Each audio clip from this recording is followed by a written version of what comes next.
Oganda mopogore pachoka medo golo pachgi kotenore kod okang' ma jatend piny William Ruto mar riembo jotend migepe sirikande odiechieng' manyoro. Watudore gi jafwambo marwa Georgia Oko mantiere e gwenge mag Mombasa mondo mi wane madhi nyime. Georgia Oko, kapo ni nyalo winja, thuolo en mari. Erokamano ahinya. Wantiere e kaunti ma Mombasa kuma twak pod dhi nyime e wi okang' mane jatend piny Kenya William Ruto kawo mar golo jotend migepe e pacho kaendi. Jodak pod wacho weche mathoth, nitie jomoko mapuoyo, nitie jomoko makwedo, ka nitie jomoko makoni pod onego bed ni kawo okang' matut moloyo mano mar neno ni piny Kenya dhi makare kata uchumi mar Kenya berore. We awuoyo gi moko kuom jodak e kaunti ma Mombasa onyisa ni gito pachgi en mane. Sudo machiegni kacha. Nachaka gi nyingi tinyisa ni to pachi en mane. Ani luonga ni James Ogare Ochieng'. Kendo an mwana harakati Mombasa ka. Tadwa na wach kama. Kendo adwa na puo rais kuom teng'o lwetgi mogo e waziri ka. Nikech jogi nosenenore maler ahinya ni gin jok mane tich osetamo kendo nok ginyal tero rais mbele gi tayo piny Kenya. To mi adwa na wach ne kama bende. Ni tenga lwet jogi mogo koromo. Kaw jogi jomonego bed ni e jela.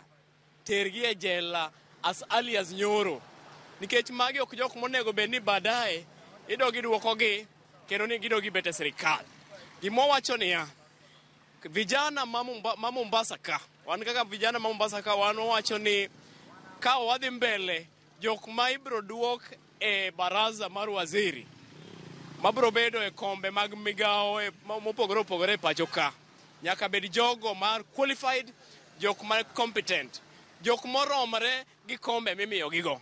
Ok ibed ni miya ng'ato kom nikech weche mag siasa, nikech ogoni pap.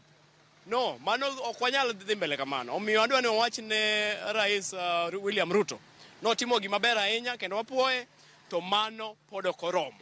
Ka watu wa mar ariyo mar neno ni ji temo sekwelo.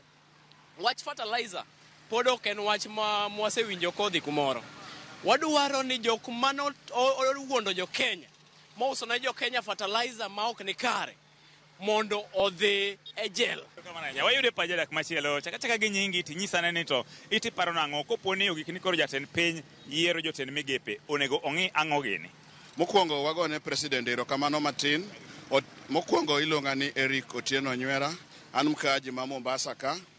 Mokwongo wangiso president ni gimotimo otimo mana matin, onego tim mang'eny nikech rech kethore gi e wiye, top gi e wiye. Koro onego bed ni rech kosechako top gi e wiye to rech no onego wit te.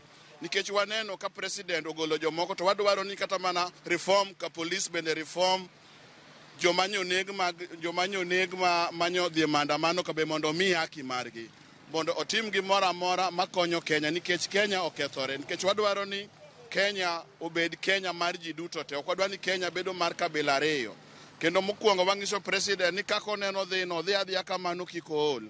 Kata mana nitiere governors bende makawa pesa, wabunge kawa pesa, to kidhi osiptande te onge yath. Wakwayo president mondo dhi adhiya kamano kik oluod, mondo bed mos kada kadhi 3 months to yier jok manigi akili to mi ng'ato tije, kik omi ng'ato tich moko luwore gi tich motiyo.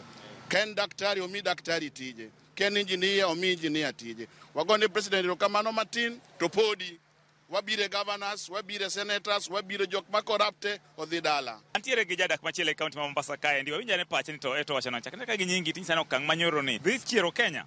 Golo Kenya kama ne ntiere sani makoro ji ne ywak ni uchumi ni okethore.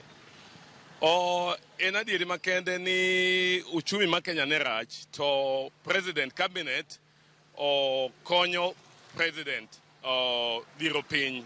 Kopo ni cabinet misuse public funds kata gitiyo marach, gionge advice ma ginyamiyo go president, piny ok nyadongore. Koro manyiso ni president koyudo jomanyien, jomanyalo go tich manyien, to wan gi opnia uchumi ma Kenya dhi ting'ore malo. Ang'o ma diher nyiso Gen Zs ka koro watieko? Gima daher nyiso Gen Zs ni Gen Zs gi Raila gipogore. Gen Zs nyocha nigi lweny mane gigoyo, Jakom nyocha nigi lweny manogoyo. Koro namedo kwayo gi ni gimede luor. Jakom osegore na independent, chakre chon, Jakom nigi scars, Jakom chwero pi wang' ne wach Gen Zs go.